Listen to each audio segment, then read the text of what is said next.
I'm Andrew Gibbons, and today I have Lauren Botha. I keep wanting to say with me, but not with me at all. Actually, about, I don't know, 130 miles away. It doesn't matter, because here, as if we were face-to-face, we're going to cover a very specific and a very important issue in relation to coaching, one we both feel could have more activity around it, and that's something we're likely to discuss. More people should have a coaching supervisor than probably do. Well, let's see. We'll try and be a bit provocative. So before I go into a longer speech than I originally intended, Lauren, tell us a bit about yourself and kick us off on this one, please. Well, it's really good to be with you again, Andrew, after some time. And yeah, so I've been in coaching for quite some time in most of the roles that I've been in. And I really enjoy working with people and helping them to achieve some of their goals. And I think here with coaches, especially when we're doing coaching for coaches, supervision does definitely play a very large role in that. So we know there's quite a lot of pros and cons, but that's why we get to talk about them today. So I'm looking forward. Okay, well, let's unpack it a bit, Lauren. Supervision means different things to different people, and I suspect there might be some people who have not looked at it in the depth or had the experience of it that we have. So unpack supervision a bit for us. What does it actually mean? What's behind the word? I think for me personally, having looked at what supervision is and how to act on it, it's basically an interaction between a coach or a mentor. Mm-hmm. They'd have the experience where they'd be able to discuss issues that might arise, both positive and negative. And it's a very reflective relationship. Mm-hmm. So it's something where they'd be able to, the coach might be sitting with the supervisor and reflecting on their practice, maybe on areas that they'd been concerned over or areas that they might not be clear on. It can help them develop their own ethical practice. Mm-hmm. And help a coach be more congruent with themselves, to make sure that they are actually coaching people that they feel they have a connection with and that they're able to have that dialogue with their coachees. It also, I think, is quite important in development of competence. Mm-hmm. Obviously, your supervisor can maybe point out any areas that might be of concern or things that you might have overlooked. Sometimes as a coach, you might be too close to the project, and things might be affecting you on a much more emotional level than they should be. And you might be taking on all that emotional energy. And sometimes it's not necessarily negative energy. It Sure. could be positive energy. But at the same time, you've got to see how that affects you in your relationship with your coachees and in the way that you were developing your practice. I also think that it's a supportive place and space mm-hmm. for coaches to have. So it's a place where they can feel safe to discuss issues that arise. They shouldn't feel like they're being judged unnecessarily or anything like that. They should feel like they have the opportunity to be able to offload and to reset and to refocus themselves, and to be able to be more mindful of their own practice. And I think that it's also related to their own quality of coaching, because that obviously you want to have a good standard as a coach. You want to have a reputation for having a high standard. And that's really where you're going to get the results from your coachees, as well as if you are a coach that is aware of your own skill sets, and that you're aware of how your practice is going to influence your coachee as well, because there is obviously slight transference in the relationships. Yeah, so that to me, I think, is kind of in a nutshell what supervision would mean for a coach. That's a coconut shell, that is. That's a big one. That's a big nut. that's not a peanut, that's a coconut. Well, that's really interesting, because it's making me want to stay on this issue before we get going into the how. Let's talk about the what's, because for me, you're describing an unusual relationship, and it is a relationship, isn't it? And so what do you think the skills are that is a requirement of an effective supervisor, given that it involves doing these special and unusual things? What does a supervisor need to have in the toolbox? Well, for a supervisor, I think they need to obviously have a higher level of competency than the coaches that they're dealing with. Okay. And that might sound a bit, I want to say almost a bit harsh in a way, but it's not really, because the supervisor needs to be able to take a blanket view of what is happening to the coachee that they're busy, or the coach that they're busy supervising. And they need to be able to analyze and understand what the coach is both saying as well as not saying. They need to have a certain skill set that would be able to be maybe quite empathetic, but also quite congruent with themselves, because they need to understand that their practice is also going to reflect on their coach that they're dealing with, because they're obviously supervising that coach's practice. It might be quite important for that particular coach to have some form of experience in the coach's line of work, if you will, or the type of coaching that the coach is doing, so they might be able to understand any ethical issues that that coach might be facing. I mean, there, for example, it might not necessarily be supervision for coaches, it might be supervision for psychologists and clinical. And in that, it would be critical for the supervisor to have that experience, because they need to understand what kind of circumstances that particular practitioner is going to find themselves in. So I've just written the words informed perspective, so that they actually, so they're not in a conversation with someone they're supervising, which is alien, foreign, unusual for them. No, I wouldn't think that a supervisor would be able to be very successful in that situation. And the reason I say that is just because sometimes, especially when you're looking at ethical practice and integrity from the coach's point of view, a coach needs to try and be quite ethical in their practice. And if the supervisor isn't aware of the kind of ethical practice that would be applicable to that particular coach or that particular arena of coaching or practice, they'd obviously then have a much harder time to try and identify areas that the coach might be lacking or might be overlooking. So from that point of view, I think it is quite important for the supervisor to be quite perceptive. They need to be a really, really good listener and really hear what the coach is saying. And I think that it would also be quite a high value for them to have a good line of questioning without making the coach feel like they're being interrogated. You know, you don't want them to feel like they're under fire when they're going to supervision. They must feel like it's a safe space, and that they'd be able to draw them out, really. I think that's the thing. It's, you want to ask them questions that's going to make them reflect quite deeply on their practice. And that's going to be able to say to the coach, look, I'm listening to what you're saying. I want to hear what you have to say. I want to understand what's happened during your sessions. You know, why are we sitting in this particular session? You know, how do you feel about that? They need to possibly have quite a good measure of empathy to be able to relate to what the coach might be going through, especially if the coach is struggling with a particular issue with a client. I know that I've been in some supervision sessions where coaches have had a lot of transference from their coachees, and that they've taken a lot of emotional energy on board, and they've not known what to do with that. They don't know where to do the emotional energy that they've expended during their coaching sessions. And they kind of need to work through that and remull it so that they, as a coach, can then again feel, I want to say, emotionally reset to be able to focus on their coaching practice again. Well, this is interesting. It's already going some places I hadn't expected, which is good. And what this is making me think is that a good coach is quite an interpersonally skilled person, we would hope. Anyway, we would expect a good coach to have relatively high levels of empathy, intuition, perception. So what I'm getting to with this is a supervisor is going to be scrutinized by quite a competent person. And if that supervisor is operating at a higher level, that supervisor's got to be on their mettle, because they're being scrutinized and their own practice considered by a fairly competent person, typically, that they're supervising. That's correct.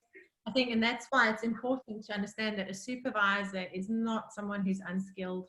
It cannot be an inexperienced person, and it cannot be someone who's unskilled.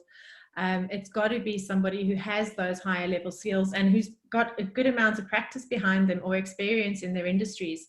Yeah. And I think that that's quite important for the coach as well, because the coach needs to feel, especially if you're a higher end coach, you need to feel that you're dealing with someone who's both professional but also capable and, you know, efficient and effective in their position. And I know, because with the costs involved in supervision, oftentimes that's where the coaches need to feel that value. They need to feel that when I speak to my supervisor, I feel that that time I've spent there has really energized me. It's given me an opportunity to reflect on my practice. It's given me an opportunity to move ahead with my coaching services in a specific way. Because it's really, supervision is almost a little bit like a form of, say, coaching for coaches in a way. Yeah. Where you actually get down and talk about things that are affecting you particularly in your practice. Well, yeah, again, I'm liking this. So let's get down to a couple of nuts and bolts, different form of nut. How long typically do you find supervision requires to be done well? How long at a time? What is the length of time that a coach typically needs to spend with a supervisor to meaningfully explore issues? I think it depends a little bit on the practice of the coach. In other words, what type of coach they are, Mm-hmm. and how often they have sessions with their coachees, and the type of coachees they work with. So, for example, you might be a life coach and you might have, I don't know, 4 or 5 sessions a day, 5 days a week, and you're dealing with maybe 20, 30 clients a month. And that, to me, I would say if you're a life coach in that position, you probably would need to have a supervision at least fortnightly. To be able to sit with a coach and reflect on your practice and make sure that you are continuously updating your services and how you are, your practice, and how, whether you're managing things, because obviously life coaching can be quite, I think, energy consuming for a coach. Intense. Even emotional energy, I think. You know, even though it's usually, life coaching can be quite positive, I think that is a takeaway there. But at the same time, it can also drain the coach physically and mentally, and oftentimes more emotionally, especially if they're a very busy coach. So I think it depends on your practice. If you're more of an executive coach, business coach, something like that, you might want to maybe review it maybe once a month, once every 6 weeks, depending on the number of clients that you've got. If you're a psychologist or something like that, your coaching practice is probably much more regular, because you'll be working with a lot more patients, and you might need to review things more frequently. You might have more issues that you need to discuss. And there, sometimes I've heard in some clinical settings that they'd have weekly supervisions or as required. So it really depends very much on your industry. And I should imagine that, like, if you look at a coaching session, on average, a coaching session with a client would take you an hour, maybe an hour and a half. If it's session. So I wouldn't say more than 90 minutes, but definitely at least an hour that you would need to set aside for that supervision.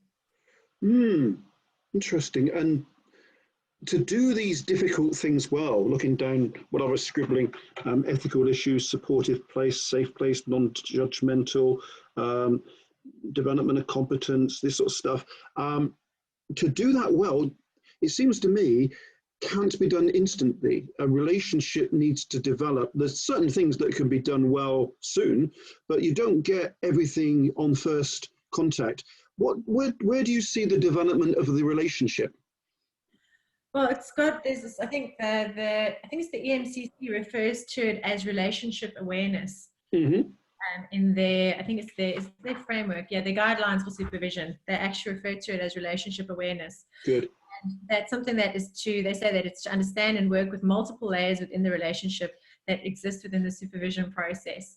So there, I think one has to see that there are multiple layers, as you say, and that is the same as what you would have in a coaching relationship. You need to build rapport with the person that you're going to be supervising. Yeah. And a very skilled coach can usually build rapport quite quickly. And I think that is quite important, because if you as a supervisor clash with your coachee, you're not going to be able to have successful supervision. And that, or if you feel like there's certain margins that need to be met, like, for example, if you're a supervisor that's been hired in by a company, an outside organization, and you're maybe doing group supervisions within the organization, there are possibilities that you might not necessarily get on very well with everybody in the group, because that is obviously, when you're in a group setting, things change. The dynamics are quite different, because you're dealing with multiple personalities, multiple issues, different viewpoints, different perspectives. And that again comes back to the awareness of the supervisor, then looking at how they can manage those situations when the coachees or coaches are busy talking about their circumstances and the way that they practice. You mentioned group there. Do you see supervision as always being a one-to-one thing, or can supervision involve multiple parties? I think it can involve multiple parties. I think while we were doing our course at Blackburn University Centre, we had some group supervision sessions, which were really very useful. It can be very insightful. So you might have 1 or 2 members of the team that have done coaching during the course of the week, and they have some interesting points that they'd like to highlight, maybe their experience of what's happened during each session. And letting the rest of the group participate in that supervision is actually quite useful, because obviously the supervisor has to be quite aware of everybody's needs within the group. Yeah. At the same time, when they hear what other people are bringing on board, that full responsibility is not only with the supervisor. The supervisor can also become a bit of a facilitator along with the other coaches that are participating in that particular group session. And that can be quite nice, because I've had, when I had the group session there, I had quite a positive experience with a client of mine where we had a really good breakthrough session. And I wanted to discuss that with the group as part of the supervision, because sometimes people have the idea that supervision is only there for when something negative happens or something bad happens. And that's not the case. It doesn't have to be. It can be you want to share and reflect on something very positive, because then you can replicate that process and incorporate that more steadily into your practice on a regular basis. Because sometimes when you're in a session with a client, there's a live issue that happens. So something might come up, you might discuss something, you might pose some questions, and your client's going to respond in a certain way. But then you're going to have that response, and that's going to be a back and forth of reflective practice and coaching while it happens. In that moment, there might be a specific moment of clarity that you might think, oh, actually, this is a wonderful way for me to use this particular questioning technique, or this particular listening technique, or this particular tool that I've used has worked particularly well in this setting. I could use it again. So when you're in a group setting and you're doing supervision and you share that with your fellow coaches, some of them might never have used a technique like that before. They might never have had that kind of positive experience with a client. So for them to hear your experience and what's happened and how it's happened and what you did can help them as well improve their practice. So yeah, I can see that that's a skilled position for a supervisor to be in, because keeping it as a supervisory meeting and avoiding it becoming developmental or something other than supervision is quite a subtle skill in that context. It would be. And there is, again, it's for the supervisor to have a framework in mind and have a method in mind of how they'd like the session to go. So you're not walking into a session blindly going, okay, well, let's have a chat about what's happened this week. That's not what you're doing. You're going in and saying, okay, right, we've had a fantastic week, or we've had a terrible week, or, you know, can you discuss things with us? Let's hear what your week was like. And then go from there, where you guide the session. It is a lot more guided than what it would be a coaching session, because obviously coaching sessions have also got their individual goals that you want to achieve during that particular session. Sure. But the coach are more of a facilitator. Now, in the supervisory role, the coach is still a supervisor, but they're also a facilitator. So they're going to kind of lead the process a little bit. So if they see that someone's getting a bit stuck, they're not able to see the faults of what's going on, or maybe they've not understood what is exactly going on, they're going to have to be able to pose some questions to say, well, have you thought that maybe what you did in that situation could have been different? So they're also playing that managerial role a little bit, where they have to actually take a bit of control and say, well, actually, what's happened here, or how has that happened, or why do you think that's happened that way, and can you explain it, and take it from that point of view? Because sometimes when you're reflecting on your own practice, you might post the project to see where you've done things wrong, or where you could have improved on something. And that's the purpose of supervision, is for you to have a look at yourself and your own practice, to be able to see how you can improve and work more ethically within the boundaries of your profession. I guess I'm thinking for myself. I think I wouldn't have a problem in a group supervisory situation, I think, although there might be things that I'd feel inhibited around and would prefer to deal with on a one-to-one. How many people do you think is the limit in a group supervisory context? Well, personally, I think from the ones that I've been in, the bigger the group, the less effective the supervision. I thought so. If you have a group, I would say probably you're looking at not more than one supervisor, maybe to 4, maybe 5 coaches that you're coaching at the same time. And I would say in that situation, you might want to have a supervision in the role of similar types of coaching, or similar types of roles, or within the same type of organizations, to try and have a theme for yourself. Because once you've got coaches that maybe you've got an executive coach, then you've got a business, you've got a life coach, then you've got a holistic coach, then you're going to start blurring lines very definitively, because each of those have got their own ethical standards that they've got to be looking at as boundaries and things are concerned. Yeah, interesting. I didn't know we'd be going into multiple parties, but it certainly got me thinking about things live now around that. So do you think supervision needs to be a briefed process? Do you think supervision works best spontaneously? Oh, I didn't know that was going to come up, or that it's best done in an informed, let me know in advance the sorts of issues we might want to work on sort of way? I think it depends on the organization really, Andrew, because if you look, for example, if it's myself as a coach going in on a one-to-one basis, looking for a supervisor and going to supervision and acknowledging that I need to do that, I might say to my supervisor, well, look, I've had 10 clients and I've got quite a lot of things going on and I'd like to discuss that with you.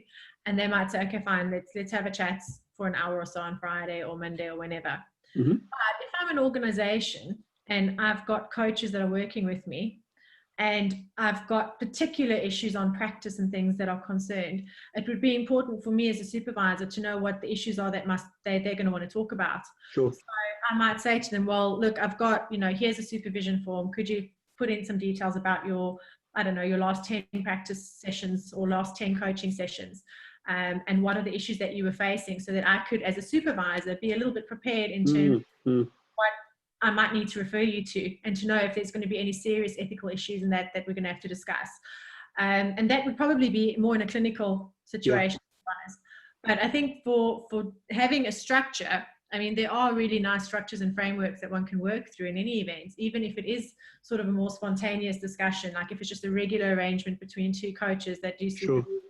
You can obviously have certain things that you discuss on a regular basis. You might just generally discuss your practice as a whole and not specific issues unless anything specific has arisen.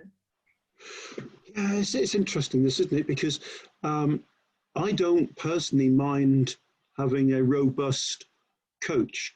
It's interesting you were mentioning about rapport and some people getting on and some people not. I'd like to think that coaches as a body of people are a bit more robust, a bit more willing to be challenged, a bit less precious about things than normal humans. Not always the case. And I guess knowing the sort of coach that suits you best is not a bad place to start from, or you think suits you best. Yeah, I think there it comes with talking about rapport and things like that. It's like, as a coach, I think you need to be quite personable. Right, yeah, rather than obnoxious. You can't be the kind of person that's going to be an introvert and that can't talk to anybody, and that, you can be a personable introvert. I think that is possible, but you can't be the kind of person who can't communicate with people, because everything about coaching is about communication, even subtly communicating with with your body language, your interpersonal skills, your listening skills, all the various soft skills that one has. All those things come into play when you're a coach. So from that point of view, I think it's very important that coaches and supervisors can have the opportunity to try and maybe do a brief, like as you would possibly if you were a coach or coachee looking for a coach. You might do a brief 20-minute interview with them, or like a pre-qualifying discussion, whether you get on, it's like, say to them, well, I'll give you 20 minutes of free time to just have a chat and find out who you are and who I am, and whether we can, sit and have an open conversation where you feel comfortable enough to discuss intricate details about what's going on in your coaching practice. And I guess just like coaches, supervisors have different styles. Like I say, I think I'm comfortable with someone being robust and challenging. I might find I'm not. If I found such a person that did that beyond the point I felt comfortable, but I wouldn't want someone who's too cozy, who doesn't challenge me, who just nods and says, yes, fair enough. I'd be looking not for answers, but someone with the competence to push me into places I'm not pushing myself. I think that's the difference, isn't it, between coaching and supervision and counseling and therapy. The supervisor is not a therapist. That's something that whoever's looking for a supervisor needs to know and acknowledge as well. Basically, your supervisor is almost like your coach. They are there to ask you some uncomfortable questions sometimes. They are there to make you reflect on your practice. They are there to make you improve your practice. Sure. They're there to try and challenge you, because if they're not challenging you, then you're not going to make any progress. You're not going to make any improvements. So if you're always in your comfort zone, you're never ever going to be able to move out of that and improve the way that you. And it doesn't matter how good a coach you are, there's always something that you can do to improve. Well, I absolutely agree with all of this. So, okay, so if we're following our structure, which to a degree I suppose we ought, because that's what we've set ourselves, I think we've covered quite well why have that supervisor, and you summarised that very well. So, does it really matter if you haven't? Well, because I reckon a lot of people, and maybe by definition, not the people that listen to this, dare I say, but I think there are a lot of people, for one reason or another, that say, I've heard about this coaching supervision. I know some people that have got them, but I've never done it myself. So does it really matter as a coach if you haven't got a supervisor? I'm going to say you are a coach looking to be really professional. And if you're a coach looking to improve your skills and to improve your skill sets, and to, I'd say, be more, I'd say probably to have a look and think in terms of being more congruent and more, I don't know, display of integrity within yourself. Yeah. Personal development, I would say yes, it does kind of matter if you haven't. If you're the kind of coach that feels like, well, I've got experience and I don't really need anyone to tell me how I can improve what I'm doing. I've been doing it for 50 years and no one's going to tell me how to change it. Supervision is not going to work for you in any event, because supervision is there to help you improve. It's there to help you offload. It's there to provide a safe space for you as a coach. And with group supervision and things like that, it's also a networking opportunity for you to hear how others are practicing and how they might be improving their practice and the experiences that they have, because no two coaching sessions are ever going to be the same. So they're all different. Even if you have the same person being coached by 2 or 3 different people, you're still going to have a different result every time and different conversations within that arena. So I do think personally, and this is a very personal opinion, but I do think that it does matter if you don't do supervision. It does say something about who you are as a coach, and that might offend some people. Well, yeah, and if it offends people who dismiss it, then let's offend them, because I'm with you. I think it's the mark of someone who takes their practice seriously, and it's a differentiator. I would like to think, and this could be one of the reasons that a lot of people feel it doesn't matter if you haven't got a supervisor, I would like to think that those that commission coaching, whether they're individuals or in a corporate setting, are concerned about this. I would like to think that one of the questions that coaches are asked regularly, I actually think this isn't the case, by the way, is tell me about your supervisor, tell me about your approach to supervision from the perspective of you being supervised. I think that should be a differentiator, and I think that should differentiate those people who take their own practice sufficiently seriously to voluntarily seek this level of scrutiny from those, for whatever reason, that don't. One of the reasons perhaps it isn't as prevalent is that employers of coaches aren't switched onto it enough. Well, I absolutely agree with you that should be a differentiator, because I feel that any coach who is worth his salt will want to invest in himself, and supervision is an investment in your own CPD, really. So if you feel that supervision is a waste of your time, and that you also need to consider what your clients might be thinking about your services, because they might be, do I need you? Like, if you're the kind of coach who doesn't even want to invest in yourself, do you think clients are going to invest in you? Exactly. That's kind of like a bit of a karma turnaround there. But it's just, I think one has to be aware that, like, if you are a practicing coach and you want to have a high standard of practice, then there are certain things that you need to do as a professional. And yes, coaching is not a regulated profession, but it is a profession. So one does need to have a look and see that if you are wanting to put yourself in that capacity where you are a professional person and you consider yourself a professional person, there are certain standards and quality standards and marks that you need to achieve. And I think there, supervision is an investment in that quality mark for you as a coach. Absolutely. What's your perception of employers or people who commission in a corporate context? I mean, I've got a mix of people in my coaching practice historically who have either been individuals, frankly paying for themselves, and people within a corporate context whose employer pays for that service. Irrespective of what the route is, if you like, what's your experience or perception of the level of interest shown by those that commission coaching in supervision? I think it's a bit of a tick box exercise within organizations sometimes. Mm-hmm. I've had just in preparation for having a look at what we were going to be discussing today, I did have a look at some organizations that hire coaches or Mm-hmm. coaching programs. And there are a few of them that go like, well, you know, do you have a guideline for supervision that asks, is there supervision going to be available in the practice? You know, does your coaching supervision and all that kind of stuff? But they have the question, Mm-hmm. but they don't go necessarily into how that supervision needs to be conducted or how that supervision needs to be implemented within the coaching program that they'd like implemented within the organization. Mm-hmm. So I think there is an acknowledgement from certainly from healthcare perspective Good. that supervision and that it needs to probably be quite regularly, but they don't necessarily specify how they want that supervision to occur or how regularly they want it to occur. They just want to know that it's going to happen. Okay, but at least they're registering an interest, at least. That's it, yeah, at least.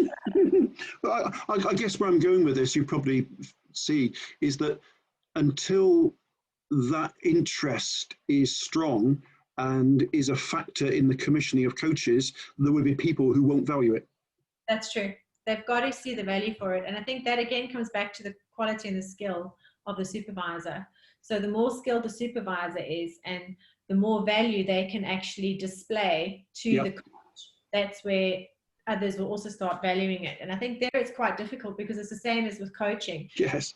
Coach want to show the value that you can offer, but it's not a tangible value that you can give. It's something that will show tangible outcomes eventually. Mm. In the beginning, it's not a tangible thing. It's a session that you're having. It's a discussion that you're having, and on a regular basis, that discussion will bear fruit. But it's not going to happen in one session. You know, it might happen. It's interesting. You said it before that this role reversal, the very issues that we say to others, we're going to have to soak up and accept for ourselves. Exactly, 100%. So what else do you think people are missing out on if they haven't got a supervisor? They're missing out, to me, on all the things we rattled off. Not having a safe space, not being challenged on boundaries, not having an opportunity to explore issues of value and development.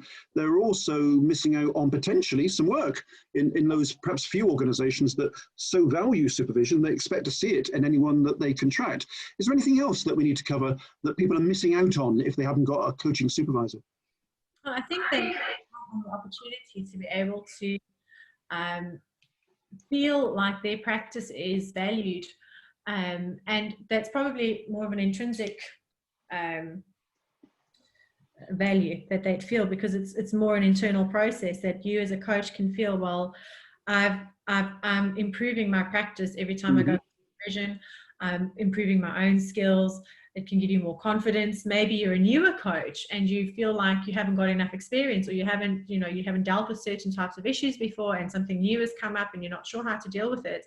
But then when you've gone to a supervision and you've discussed it with your supervisor, they might say, well, you've done really well. This has gone really well. Look at what's happened. Look at the outcomes that have occurred through the situation. Or, actually, maybe there's something here you did really well up to this point, but then you kind of missed the mark around, 75% down the line. You need to maybe adjust it slightly so that you can get that session all the way through.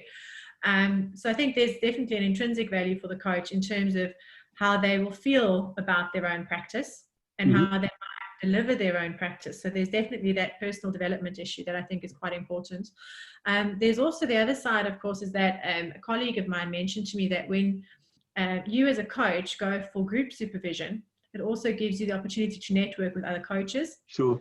Because if you are a consultant coach that works on your own, you do tend to be on your own quite a lot, and you don't get to scrutinize or understand how other people might be practicing in the industry. So you wouldn't necessarily know what better practice might look like, or what different things you could implement, what different tools you could use, different structures for sessions. different frameworks. Those are all things that can be improved on group supervision, because you can hear and listen and see how others are practicing, and you can make a contribution to that to improve your own best practice, but also theirs. So there's another value that they could be having as well. And of course, there's also, like, for accreditation purposes and things like that, you can obviously Sure. that side of things, where you can be an accredited or certified supervisor. Yes. That you can take the next step in your career, because obviously if you are a really successful coach, you'd also be able to, if you wanted to expand your career possibilities or opportunities, supervision would be a really, I'd say, probably obvious step to take in terms of coaching. Yeah, I see all that. So do you think, I mean, some people listening to this might say, well, it sounds like a mentor to me. Do you think there is sufficient body of knowledge and distinction of role that a coaching supervisor is not purely and only a mentor, that there is a difference in the role beyond the title? Well, there must be, because if you're looking at what a mentor is is very directive. And they're almost, I want to say, it's almost like almost a teaching role. Right. You're doing something with someone, but you're kind of teaching them, you're showing them the ropes, you're showing them the experience, you're introducing them to your network of people. Good. You're kind of like taking someone around the shoulder and saying, okay, look, I'm going to take you on my journey. Yeah, fair enough. With me, and I'm going to get you there. Whereas with supervision, the supervisor is not taking the coach and leading them down the path. Yep. Kind of going, you've gone down the path, I'm at the end of the path, and we're going to have to start your journey that you've had. No, I think that's good, because I thought you'd say that, and I hoped you'd say that. And I think the key thing for me is to say it is very distinct from mentoring. It might sound similar, but it's actually very different, because, as you say, it's a more subtle set of skills. It's a more facilitative set of skills. It isn't about a more interventionist role. And it's asking a lot of someone. Not everyone can become a supervisor. Even less people could become a supervisor than can become a competent coach, it seems. It's true. Because it's a unique set of skills, and you've got to be able to sharpen your own skills constantly. And I think supervisors need to be quite aware and quite reflective of their own practice. So when they're looking at the way that they might conduct a session and the behaviors that they have, they also need to be quite reflective on their own practice and how they might do the session and how they might conduct that session with a coach, and the kind of questions they might ask. And the reasons that they might ask those questions. And I think they're using a framework like, I think one of the most popular ones is the Hawkins 7-eyed model. Yes, Peter Hawkins, yeah. Yeah, to go through that, where it's got an actual process that it follows from one to the other. You don't necessarily have to follow it in the order, but as a supervisor, being aware of that process and how you interact with your coach and how your coach interacts with the coachee and vice versa, how that all works, is quite important, because it helps you to understand the dynamics of each of those relationships. So it's not an unskilled profession. Supervisors are highly skilled people, and they need to be highly skilled, but they also need to be quite aware of their own practice and how they interact with their coaches and how they set up a session, and also that facilitation, that it's not necessarily leading the way or pulling someone along. It's kind of sitting and saying, okay, well, we're having a coaching conversation, but I am going to ask you some questions that you might find hard to answer. And of course, supervision is a responsible thing. It's accountable, isn't it? I was just going to say, it's about accountability. Because you as a coach, when you have someone to be accountable to, you will be more responsible in the way you practice. That it's just the way things are. As soon as there's somebody that's there to check up on you, or that you think is checking up on you, you start becoming more responsible. And you can use the example of a personal trainer with someone who's doing training, because you might think to yourself, well, I want to be running 10Ks within 3 months. But many of us will say, okay, well, I'm going to run 10Ks in 3 months, and we'll start off really, really good for about a week, running every day, practicing doing it, and then we'll, sprain an ankle or twist your foot, or I don't know, it's terrible weather outside, and you think, oh, do I really have to go and do it? Like, I can just skip today, and then you'll end up skipping tomorrow and skipping the next day, because there's no one that's going to say to you, hey, listen, why didn't you turn up today? Whereas if you have somebody that's there, your PT is there saying, well, you said and do 10Ks in 3 months, you're not going to do that sitting on the couch. You know, even if the weather's bad out, let's find a different way to train. Let's do it differently. Let's try something else. You can run on a treadmill indoors, whatever. But they're not going to let you just sit back and say, okay, well, I'll take a break for a couple of days and maybe I'll run 10Ks the following month instead of in 3 months, you know. So it's the same with coaching practice and with supervision. If you're a coach and you know that you've got supervision that's there regularly, you're more inclined to do your best practice consistently and to be a more consistent coach, because you know that if you're keeping your paper trails, you're keeping your sessions, and you know that there's something that's coming up, you'll also be more aware of it and have the ability to then go forward and say to your supervisor, look, these are the things that have been happening. You know, this is my paperwork. This is what I've been doing with my clients. You know, I got stuck at this point. I didn't know where to go. I felt a bit demotivated, or I felt that the client wasn't really getting the benefit out of the session. You know, is there something that you can help me with? Can you make any suggestions? Can you help me to have a look and see where I can improve? And that's really what it is. It's about accountability. It's about having that conversation and having the, I think, the self awareness to know that you're not a perfect person. You're not a perfect coach. No one can be, but we can try by improving our skills. Okay, well, when you were talking about 10Ks, I was thinking, yeah, I could do with running 10Ms. That would be my limit of my ambition most of the time. So you clearly think more aspirationally than I do on this. So tell me, do supervisors have supervisors? And I don't want to get into a silly spiral that the supervisors have supervisors, and suddenly there's one person that is the preeminent supervisory person in the whole world to everyone ultimately is accountable. What's your experience of supervisors being supervised? Or is that the end of the ceiling of it, if you like? Well, there wouldn't be a ceiling on that, to be honest. Because, for example, if you're a supervisor that's been hired by a company, yeah, you are answerable to the corporation for your supervision sessions with their coaches and with their sure. staff. So they would then be the person that you'd be reporting back to. And it might not be an official type of supervision, but it is definitely an accountability. Yeah.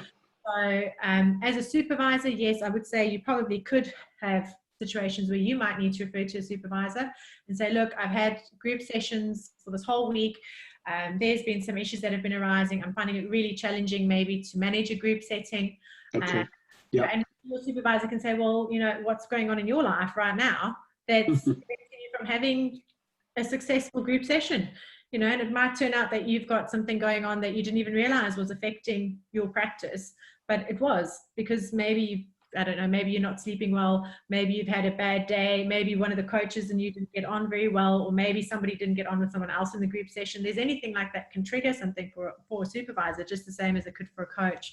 So, you know, one can say there's a spiral with a never-ending glass. Yeah. It's important, even for supervisors, to have an open conversation. My intuition tells me that supervisors have a network of people whose advice they can seek almost ad hoc on that basis. So, yeah. Well, if you have a look at, like, I think with the EMCC and with the Association of Coaches and that, they're offering accreditations for supervisors and support for supervisors. Yeah. So I do feel that there's probably, as you say, that network is available for them to tap into. Yeah. To refer to other fellow supervisors and forums that they could say, well, look, I've experienced X, Y, Z. Can someone please give me a shout out and let me know what yeah, and supervisors have got their own professional networks. They've got people that they see as valid and useful and worthwhile sources of advice as well. And we hope and I believe we've experienced that they take their own medicine. And if they need, they themselves will take advice from those that they consider wise. Exactly. So you've experienced also of peer supervision. I think up to now we've been following a fairly conventional, you have a supervisor and that supervisor you have contact with on whatever regularity of cycle. But there's value also in peer supervision, isn't there? Oh, absolutely. I found that very, very useful because sometimes when you've been working with someone for a long time, they also get to know you as a person and how you practice and the things that might trigger a good day or a bad day, or, you know, what telltale signs there might be that might not be working for you on a particular day. And they might say to you, look, you know, I don't know if you should actually be coaching today because maybe I don't know, maybe you had a car accident in the morning, or maybe your kids are sick at home, you know, your mind is not with your work. And really, as a coach, when you haven't got that emotional energy available for your clients, that you should really not be doing that coaching session if that's the case. And of course, peer coaching can be a lower cost. That's come down to that option, isn't it? Yes, it does. It's because obviously, I mean, coaching, I know with supervision, sometimes the issue that a lot of people have got is that, you know, supervision can be quite costly, especially if it's for an organization and it's multiple people being supervised, and the time that's involved, that also has a cost implication for the organization. But yes, I think peer-to-peer supervision can be very effective, cost effective especially as well. But that again, it also depends on, you don't want your peer to sugarcoat things for you all the time. You want to be able to have a with a peer that's going to see what are the things that you know, they can look at you with a critical eye if you need it. You know, and as well as being a positive reinforcement. So I think if you are conducting or participating in peer supervision, the cost wise, it can be like, for example, with myself and one of my colleagues, we do peer-to-peer supervision regularly, and we do that at no cost to each other, because you do it as a mutual process. As a mutual process. So when they need it, I make myself available to offer that service, and vice versa. But it is with a critical eye. It's not with the eye of, oh, shame, you know, don't worry, here's a tissue and have a cry. It can be that, but it's not. It's most of the time, it's kind of going, well, you know, being able to sit back and say, well, excuse me, well, you know, you did X, Y, Z in your session. Why do you think you did that?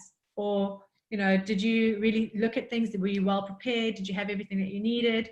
How did your client feel? You need to be able to have those kinds of very frank conversation with a person. Do you think that's the entry level for a lot of people for supervision, to rather than expend, as you say, a not inconsiderable sum of money to access very skilled people, to actually seek out someone with whom they can have a mutual relationship? I think it is probably as a very basic entry level, it probably is. What I am going to say in the thought of peer supervision is that both myself and the other person are qualified coaches, and we're practicing coaches. So we're not just mates that hang out on a Saturday. It's not just we're not just friends. We are actually also colleagues. We've worked together. We've studied together. We've participated in group sessions together. We've been on a lot of CPD courses together. So we do really understand coaching practice and what is involved in coaching. So, and by saying that, by further extension, it's also understanding what the other coach needs from their practice. So peer-to-peer coaching can be, or supervision can be, very effective, just as peer-to-peer coaching can be very effective. But again, it's got to be a professional relationship. There's got to be that line that this is not just friends talking to each other, because we're not therapists. We're not just having a friendly conversation. It is a professional conversation. And if you can't establish that with one of your peers, then that probably wouldn't be a suitable point to even start from. That's a really good qualification. I like that, because I can see the attraction for people who don't currently have a supervisory relationship of doing that. And I think the message I'm getting from what you're saying to me is it's got to be a credible mutual relationship. It must be founded upon people with a body of knowledge and with a capability to do this properly. Yes, absolutely.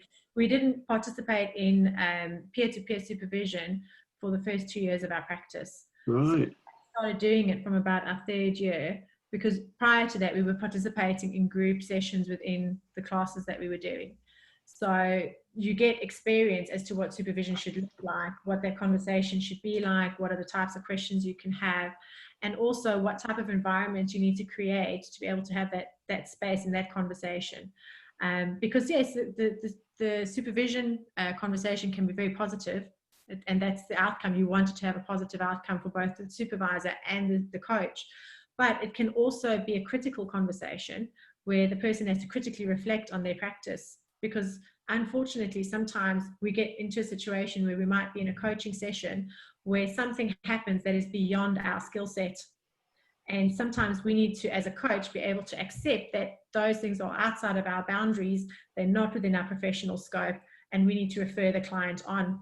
And sometimes if we haven't got the ability to see that for ourselves, that's where supervision becomes quite critical, because our supervisor might go, well, you know, have you actually had experience dealing with someone doing something like this, or have you actually studied it, or have you actually seen this in practice, and have you actually done it before?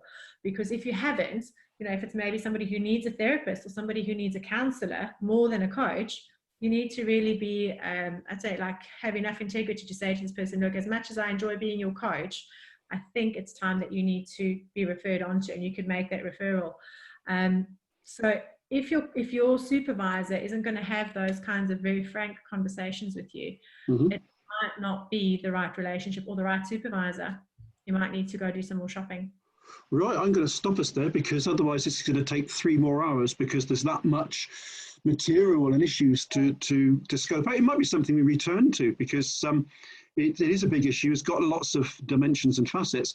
So thank you once again, Lauren. That's very helpful. Thank you very much. Very good. Thanks, Andrew.